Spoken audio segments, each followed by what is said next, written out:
열왕기상 7장. 솔로몬은 자기의 궁을 건축하기 시작하여 그것을 완공하는데 13해가 걸렸다. 그는 레바논 숲을 궁을 지었는데 그 길이는 100자이고 그 너비는 50자이고 그 높이는 30자이다. 백향목 기둥을 4줄로 세우고 그 기둥 위에는 백향목 석가래를 얹었다. 지붕에는 한 줄에 15개씩 모두 45개의 석가래를 대고 백향목 판자로 덮었다. 창들은 세 줄로 되어 있고 그 창문들은 세 단으로 되어 있어서 서로 마주보고 있었다. 문과 문설주는 모두 네모난 모양이고 창문은 창문끼리 세 줄로 마주보고 있었다. 그는 기둥들을 나란히 세워 주랑을 만들었다. 그것은 길이가 50자이고 너비가 30자인 벽이 없는 복도였다. 주랑 앞에는 현관이 있고 현관 앞에 또 기둥들이 있고 그 기둥들 위에는 차양이 걸려 있었다. 또 그는 옥좌실 곧 재판정을 짓고 그 마루를 모두 백향목으로 깔았다. 자기가 있을 왕궁은 재판정 뒤에 있는 다른 뜰에 지었는데 그 건축 양식은 다른 건물들의 건축 양식과 서로 비슷하였다. 또 솔로몬은 이것과 같은 궁전을 그가 결혼하여 아내로 맞아들인 바로의 딸에게도 지어주었다. 왕궁을 포함한 모든 건물은 치수를 재어서 깎은 귀한 돌, 앞뒤를 톱으로 자른 값진 돌들로 지었는데 기초에서부터 갓돌까지 또 바깥은 물론이고 건물 안에 큰 뜰까지 다 그러한 재료를 써서 지었다. 기초를 놓을 때에도 값진 돌들을 놓았는데 어떤 돌은 10자나 되고 어떤 돌은 8자나 되었다. 기초를 다진 다음에는 그 위에다가 치수를 재어서 잘 다듬은 값진 돌과 백향목으로 벽을 올렸다. 왕궁 뜰의 담이나 주님의 성전 안뜰의 담이나 성전의 어기 현관의 담은 모두 잘 다듬은 돌 3켜와 두꺼운 백향목 판자 1켜를 놓아서 쌓았다. 솔로몬 왕은 사람을 보내어서 두로에서 후람을 불러왔는데 그는 납달리 지파에 속한 과부의 아들이다. 그의 아버지는 두로 사람으로서 노스의 대장장이이다. 그는 노스를 다루는 일에는 뛰어난 지혜와 기술과 전문 지식을 두루 갖춘 사람이었다. 그가 솔로몬 왕에게 불려와서 공사를 거의 도맡아 하였다. 그는 2개의 노스의 기둥을 만들었다. 둘 다 18자 높이의 12자 둘레였다. 그는 또 그 2기둥의 꼭대기에 얹어 놓을 2개의 기둥머리를 놋을 녹여 부어서 만들었는데 그 기둥머리는 둘 다 꼭같이 높이가 5자이다. 기둥 꼭대기에 얹은 기둥머리를 장식하려고 바둑판 모양으로 얽은 그물과 사슬 모양의 고리를 각각 7개씩 만들었다. 이렇게 2기둥을 만들고 나서 기둥 꼭대기에 얹은 기둥머리를 장식하였다. 놋쇠로 석류를 만들고 그물에다가 석류를 2줄로 늘어뜨려서 기둥머리를 장식하였다. 기둥 꼭대기에 얹은 기둥머리는 그 높이가 넉자이다. 나리꽃 모양으로 만들었는데 사슬 장식 위에 둥그렇게 돌출된 부분에다가 얹었다. 기둥머리에는 놋쇠로 만든 석류 200개가 둥그렇게 열을 지어 있었다. 다른 기둥머리도 마찬가지였다. 후람은 이렇게 해서 만든 2기둥을 성전의 현관에다가 세웠다. 오른쪽 기둥을 세우고 그 이름을 야긴이라고 하였고 왼쪽 기둥을 세우고 그 이름을 보아스라고 하였다. 그 다음에 기둥들의 꼭대기에는 나리꽃 모양으로 만든 기둥머리를 얹었는데 이렇게 해서 후람은 기둥 세우는 일을 마쳤다. 그 다음에 후람은 놋쇠를 부어서 바다 모양 물통을 만들었는데 그 바다 모양 물통은 지름이 10자, 높이가 5자, 둘레가 30자이고 둥근 모양을 한 물통이었다. 그 가장자리 아래로는 돌아가면서 놋쇠로 만든 호리병 모양의 박이 있는데 이것들은 놋쇠를 부어서 바다 모양 물통을 만들 때에 2줄로 부어서 만든 것이다. 또한 12마리의 노스의 황소가 바다 모양 물통을 떠받치고 있는데 3마리는 북쪽을 바라보고 3마리는 서쪽을 바라보고 3마리는 남쪽을 바라보고 3마리는 동쪽을 바라보고 서 있었고 등으로 바다 모형을 떠받치고 있었다. 황소는 모두 엉덩이를 안쪽으로 향하고 있었다. 그 노쇠로 된 바다 모양 물통의 두께는 손 너비만 하였다. 그 테두리는 나리꽃 봉오리 모양으로 잔의 테두리처럼 둥글게 만들었다. 그 용량은 물을 2,000말 정도 담을 수 있는 것이었다. 그는 또 노스로 받침대를 10개 만들었는데 받침대마다 길이가 넉자, 너비가 넉자, 높이가 석자이다.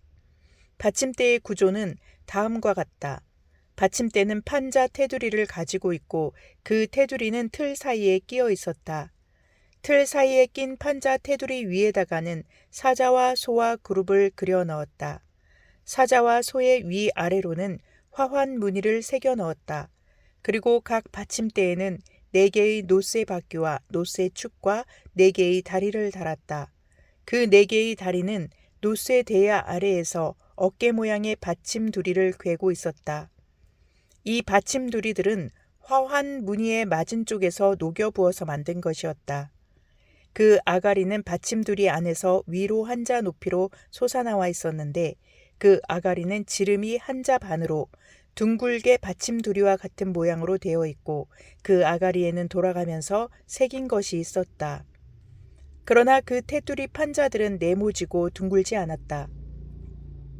그 테두리 판자의 아래에는 4개의 바퀴를 달고 바퀴의 축은 받침대 안에다 넣었다. 바퀴 하나의 높이는 한자 반이었다. 그 바퀴의 구조는 말이 끄는 전차 바퀴의 구조와 같았다. 바퀴의 축과 테두리와 바퀴살과 그 축의 통은 모두 노쇠를 부어서 만든 것이었다. 그리고 받침대의 4 귀퉁이에는 어깨 모양의 받침 두리가 4개 붙어 있는데 그 받침대에서 받침 두리가 잇따라 나와 있었다. 받침대 꼭대기에는 반자 높이의 테두리가 둥글게 둘려 있고 또 받침대의 아래에는 바퀴 축인 버팀대와 테두리 판자들이 연결되어 있었다. 바퀴 축인 버팀대 판자와 테두리 판자 위에 빈 곳에는 그룹과 사자와 종려나무를 활짝 핀 꽃 모양과 함께 새겼다. 그는 이러한 방식으로 받침대 10개를 만들었는데 모두가 같은 치수와 같은 양식으로 일일이 부어서 만들었다. 또 그는 노쇠로 대야 10개를 만들었다. 대야마다 물을 40말씩 담을 수 있었다. 대야들의 지름은 넉자이다. 받침대 10개에는 모두 대야 하나씩을 달았다. 받침대 5개는 성전의 오른쪽에 5개는 성전의 왼쪽에 놓았고 바다 모양 물통은 성전 오른쪽의 동남쪽 모퉁이에 놓았다. 후람은 또 솥과 부삽과 피 뿌리는 대접을 만들었다. 이렇게 후람은 솔로몬 왕이 주님의 성전에다가 해놓으라고 시킨 모든 일을 마쳤다. 그가 만든 것들은 2 기둥과 그 2 기둥 꼭대기에 얹은 둥근 공 모양을 한 기둥머리 둘과 그 2 기둥 꼭대기에 있는 공 모양을 한 기둥머리에 씌운 그물 2개와 기둥 꼭대기에 있는 공 모양을 한 기둥머리에 씌운 각 그물에다가 2줄로 장식한 석류 400개와 또 받침대 10개와 받침대 위에 놓을 대야 10개와 바다 모양 물통 1개와 그 바다 모양 물통 아래에 받쳐놓은 황소 모양 12개와 솥과 부삽과 피 뿌리는 대접들이다. 후람이 솔로몬 왕을 도와서 만든 주님의 성전의 이 모든 기구는 모두 광택나는 노쇠로 만든 것이다. 왕은 이 기구들을 숫꽃과 사르단 사이에 있는 요단 계곡에 진흙에 부어서 만들게 하였다. 이 기구들이 너무 많아서 솔로몬이 그 무게를 달지 못하였으므로 여기에 사용된 노쇠의 무게는 아무도 모른다. 솔로몬은 또 주님의 성전 안에다가 둘 기구를 만들었는데 곧 금제단과 빵을 늘 차려놓는 금으로 만든 상과 또 등잔대들 곧 지성소 앞에 오른쪽에 5 왼쪽에 5개씩 놓을 순금 등잔대들과 금으로 만든 꽃 장식과 등잔과 부집개와 순금으로 된 장과 심지 다듬는 집게와 피 뿌리는 대접과 향로와 불 옮기는 그릇과 내실 곧 지성소 문에 다는 금 돌적이와 성전의 바깥 문에 다는 금 돌적이들이다. 이렇게 해서 솔로몬 왕은 주님의 성전을 짓는 모든 일을 완성하였다.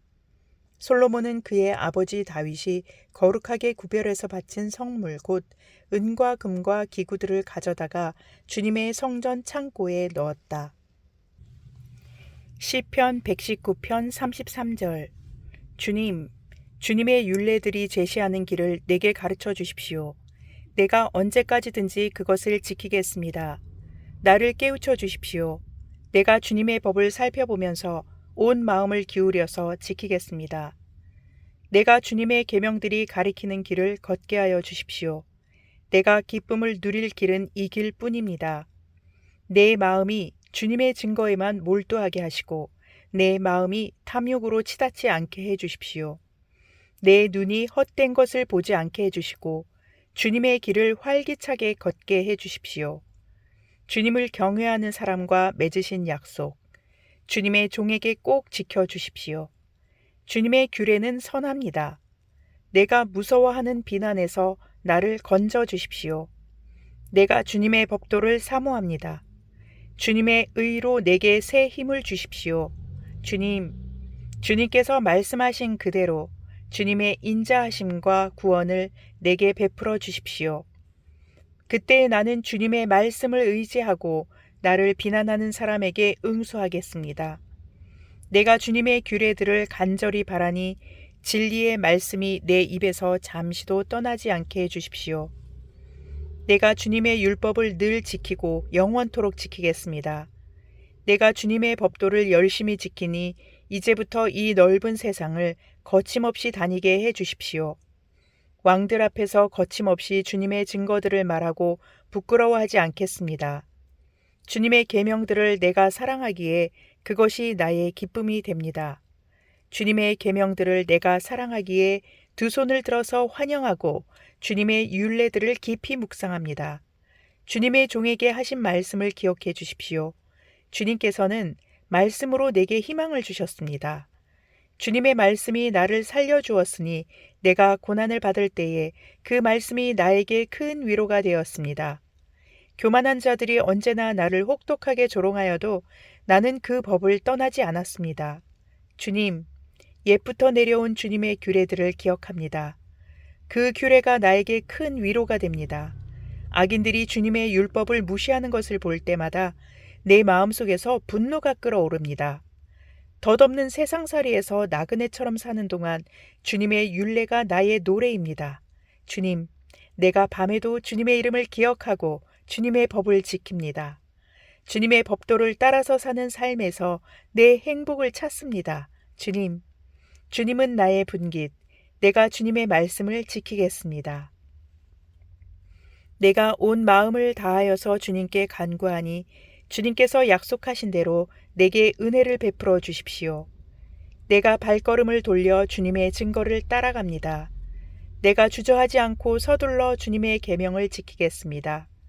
악인들이 나를 줄로 얽어매어도 나는 주님의 법을 잊지 않습니다. 한밤중에라도 주님의 의로운 규례들이 생각나면 벌떡 일어나서 주님께 감사를 드립니다. 주님을 경외하는 사람이면 누구에게나 나는 친구가 됩니다. 주님의 법도를 지키는 사람이면 누구에게나 나는 친구가 됩니다. 주님의 인자하심이 온 땅에 가득합니다. 주님의 율례를 나에게 가르쳐 주십시오. 아멘.